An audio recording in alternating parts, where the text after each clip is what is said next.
इस वीडियो में हम बात करने वाले हैं कि आखिर एनपीएस होता क्या है, एनपीएस का मतलब क्या होता है, आपको कितना परसेंट इस पर रिटर्न मिलेगा और क्या इसमें एंट्री करने के लिए आप मिनिमम कितना अमाउंट से इन्वेस्ट कर सकते हैं, क्या एज लिमिट है और क्या आपको कितना रियायत मिल सकता है अगर आप इनकम टैक्स में रिटर्न फाइल करते हैं। जानेंगे सारी चीज़ें और ये भी जानेंगे कि ये फंड मेरे लिए बेस्ट रिटायरमेंट फंड क्यों है।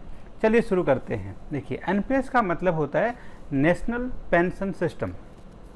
2004 में स्टार्ट हुआ, 2009 तक के बाद इस सारे रेसिडेंट ऑफ इंडिया के लिए स्टार्ट हो गया। अब रेसिडेंट कौन होते हैं? जो प्रीवियस ईयर में 122 डेज इंडिया में रहे हों और सिटीजन हुए इंडिया के, लेकिन इसका कुछ खास लेना देना इससे नहीं है। तो देखिए, होता क्या है कि जब आप रिटायरमेंट के बारे में सोचते हैं तो आप सोचते हैं कि आपके पास थोड़ा सा अच्छा कॉर्पस हो, कॉर्पस का मतलब थोड़ा सा अच्छा फंड हो। उसके लिए आप अलग अलग इंस्ट्रूमेंट ट्राई करते हैं। आपने हो सकता है खूब सारे लोगों को पता होगा, पीपीएफ भी एक अच्छा इंस्ट्रूमेंट है जो कि गवर्नमेंट ऑफ इंडिया के द्वारा रेगुलेट होता है और एनपीएस भी रेगुलेट होता है। इन दोनों में एक चीज़ का बिल्कुल थिन लाइन का डिफरेंस है कि जब आप पैसे डालते हैं एनपीएस में तो आपका पैसा जाता है मेनली 4 पार्टों में डिस्ट्रीब्यूट होता है। कुछ पार्ट जो होता है गवर्नमेंट बॉन्ड में इन्वेस्ट होता है, कुछ पार्ट इन्वेस्ट होता है कॉर्पोरेट बॉन्ड में और कुछ जो बचा हुआ पार्ट जो है इक्विटी में इन्वेस्ट होता है। लेकिन थोड़ा सा आपको सोच कर देखना पड़ेगा कि देखिए कितना पोर्शन किस में इन्वेस्ट होगा, ये आपके एज पे डिपेंड करता है। इसलिए इसमें मिलते हैं आपको 2 चॉइस।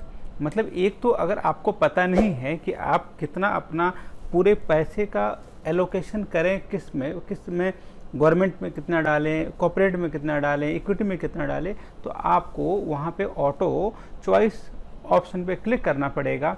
और मैक्सिमम ऑटो चॉइस में क्या होता है कि अगर आप यंग हैं, 50 के नीचे हैं, तो क्या होगा, मैक्सिमम 75% तक आपका जो टोटल कॉर्पस जो आप दे रहे हैं वो टोटली इक्विटी में जाके इन्वेस्ट हो जाएगा। इसीलिए ड्यू टू दिस रीजन इसका जो रिटर्न होता है वो 5 to 10% हो जाता है। और आपको मैं बता दूं कि जब आपको पैसे मिलते हैं तो मान लीजिए कि आपको मिले 1000 रुपया, तो उस 1000 का 1000 आपने को मिले तो 600 पे कोई भी टैक्स नहीं लगेगा। बाकी 400 पे आपको कोई ना कोई लाइफ एन्युटी लेनी पड़ेगी, उसको आपको पेंशन के तौर पे टाइम टू टाइम आपको मिलता रहेगा। अब डिस्कस करते हैं कि आखिर कौन इस प्लान को ले सकता है। इसके लिए मिनिमम आपका एज जो होना चाहिए 18 ईयर होना चाहिए और मिनिमम 500 से आप इसको एक्टिवेट करा सकते हैं। अगर आपने किसी साल मिस कर दिया पेमेंट देने के लिए तो आपको क्या करना पड़ेगा, 500 एक्स्ट्रा उस साल को एक्टिवेट कराने के लिए देना पड़ेगा। अगर आप 500 नहीं देंगे तो इंटरेस्ट उस साल के आपके अकाउंट में काउंट नहीं होगा और आपको मिनिमम जो ट्रांजैक्शन जो करना पड़ता है इस अकाउंट को मेंटेन करने के लिए 500 होता है और इस पे भी आपको इंटरेस्ट मिलता है। सबसे अच्छी चीज़ जो मेरे को लगती है कि इसमें आपका पैसा लॉक इन हो जाता है टिल द एज ऑफ 60। मतलब आप 60 से पहले, मतलब कुछ इसके एग्जम्पशन भी होते हैं, लेकिन उसके अकॉर्डिंग आप 60 के बाद ही पैसे को निकाल सकते हैं। इस पैसे को आप 70 ईयर तक भी ले जा सकते हैं।